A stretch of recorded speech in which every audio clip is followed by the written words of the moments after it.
Tidbits from TNT Wednesday morning, December 18, 2024.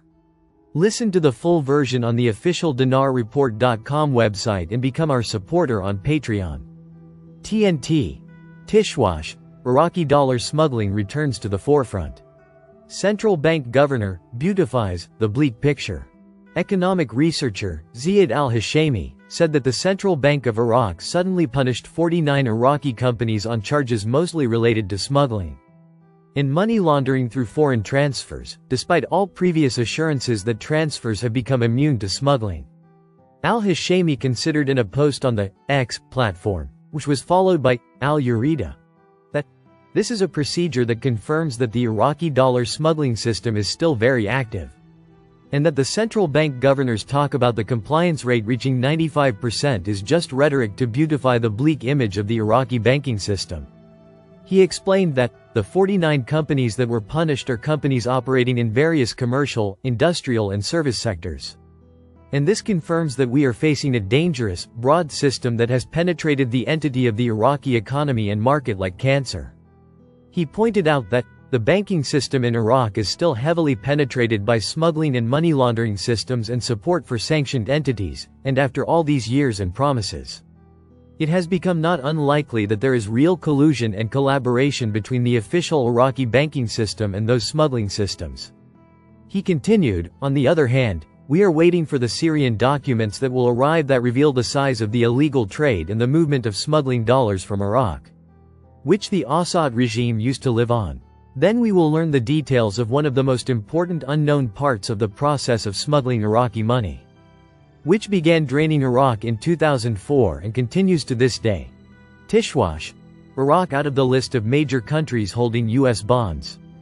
The U.S. Treasury Department announced on Tuesday that Iraq is no longer a major foreign holder of U.S. bonds.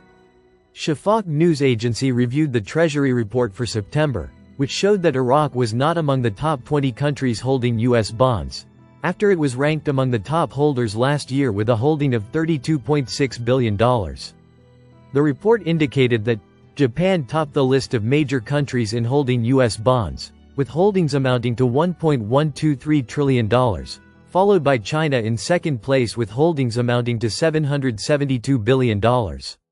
While the United Kingdom came in third with $764 billion, the Cayman Islands in fourth place with $420 billion, Luxembourg in fifth place with $417 billion, and Canada in sixth place with $370 billion. The report explained that Saudi Arabia was the only Arab country that maintained its position among the 20 largest holders of U.S. bonds, as its holdings amounted to $143.9 billion. The report indicated that the total holdings of U.S. bonds by countries around the world in September amounted to $8,872 billion. U.S. bonds are a type of debt instrument issued by the U.S. government to raise money, and many countries buy them as a safe investment. In the past years, many Arab and foreign countries, including Iraq, owned large amounts of these bonds, and over time, Iraq's holdings of U.S. bonds decreased until it left the list of the 20 largest countries holding these bonds. Claire. Iraq and Jordan signed a 5-point joint statement, including support for the outcomes of the Aqaba meetings. Speaker of the House of Representatives Mahmoud al-Mashadani and his Jordanian counterpart Ahmed al-Safadi signed a joint statement of 5 points today, Tuesday, including support for the outcomes of the Aqaba meetings on Syria and support for efforts aimed at stopping the Zionist aggression on the Gaza Strip. The correspondent of the Iraqi news agency, INA, said, a joint statement was issued from the official talks held by Parliament Speaker Mahmoud al-Mashadani and his Jordanian counterpart Ahmed al-Safadi, in the presence of members of the Permanent Bureau in the House of Representatives, the head of the Foreign Affairs Committee, the head of the Jordanian-Iraqi Parliamentary Brotherhood Committee, and members of the Iraqi Council of Representatives representing heads and members of parliamentary committees and blocs. He added, al-Safadi appreciated al-Mashadani's visit to the kingdom as his first official visit since assuming the presidency of the parliament in Iraq, and the talks concluded with the signing of a joint statement that stated, first, strengthening coordination between Jordan and Iraq, to confront the challenges imposed by the circumstances of the region.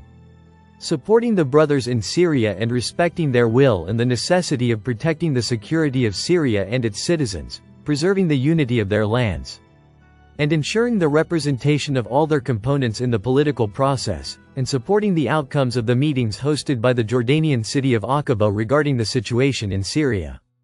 Second, enhancing the prospects of Jordanian-Iraqi economic cooperation, removing any obstacles that hinder this, and organizing mutual visits of parliamentary committees and chambers of industry and commerce in both countries, which contributes to opening investment windows in various fields, working to establish cultural and educational cooperation agreements, and benefiting from mutual experiences in the sectors of agriculture, energy and construction.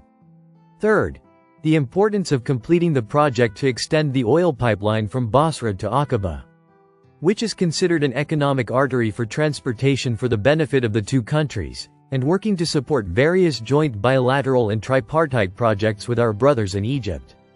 Fourth, supporting all efforts aimed at stopping the brutal Zionist aggression on the Gaza Strip, rejecting attempts to displace our brothers in the Strip and the West Bank, working to double efforts to deliver relief supplies to the Strip, rejecting all forms of extremist actions by settlers against our brothers in various Palestinian territories, and rejecting the violations practiced against Islamic and Christian holy sites in Jerusalem. Fifth, coordinating joint parliamentary positions between the Iraqi and Jordanian Houses of Representatives, based on a long and extended history of solid fraternal relations between the two countries and peoples, in a way that contributes to achieving common interests and defending the nation's issues. Link. Listen to the full version on the official dinarreport.com website and become our supporter on Patreon. Source: Dinar Recaps.